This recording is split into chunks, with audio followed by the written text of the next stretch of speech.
I'm Gary Long, and I am a co-PI on the Deaf Tech Grant, which is a National Center of Excellence funded by the National Science Foundation. And I'm the Senior Advisor to the President of NTID on research. A workshop, a presentation that I've done a number of times, and it's primarily for mainstream teachers, high school and community college faculty who work with deaf students periodically in their classes. Have you taken some notes? The goal of this activity is to really have the teachers or the participants experience what it's like for the deaf student or hard of hearing student in the mainstream classroom.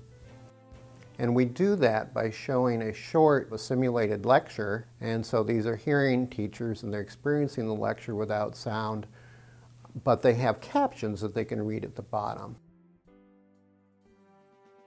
It very quickly turns into this stressful information processing task where they're trying to look at the teacher, they're trying to look at the captions, and they're trying to look at the PowerPoint slides. And they have to try and look at all those places to glean the information and make decisions about where to look. And not only that, I've asked them to take notes, just as you would, or a student would in a normal classroom. And so every time they look away, they basically miss information. And so by the end of this 4-minute experience, which feels like 30 to them, they are, and the first thing I do is ask them not about the teaching, but about how they feel. And what they say is that they're frustrated and that they are angry, and they had tuned out partway through. Like I couldn't just not only... We're looking for some empathy and some attitude change. And I think that you can't get that without actually having the individuals feel what that experience is like for those deaf and hard of hearing students. These teachers don't want to share their PowerPoint. Then we talk about the instruction. And when we're talking about the instruction, the audience, the participants, come up with the things that the teacher could be doing better.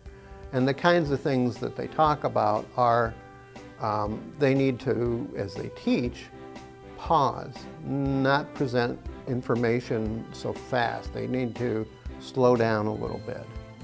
That when they put a PowerPoint slide up, they need to let the students read it before they start talking, because they can't look at the PowerPoint and look at the interpreter or look at the C-print captions at the same time. They realize that they need to be facing the students when they're speaking, because the students rely on lip reading, and they can't get any lip reading information if the teacher's face is toward the board all the time. And they also know or realize eventually that when you talk to a deaf or hard of hearing student in your class, you talk directly to them. You don't basically say to the interpreter, go tell Jimmy such and such. It's you talking to the student directly, have a direct contact and communication.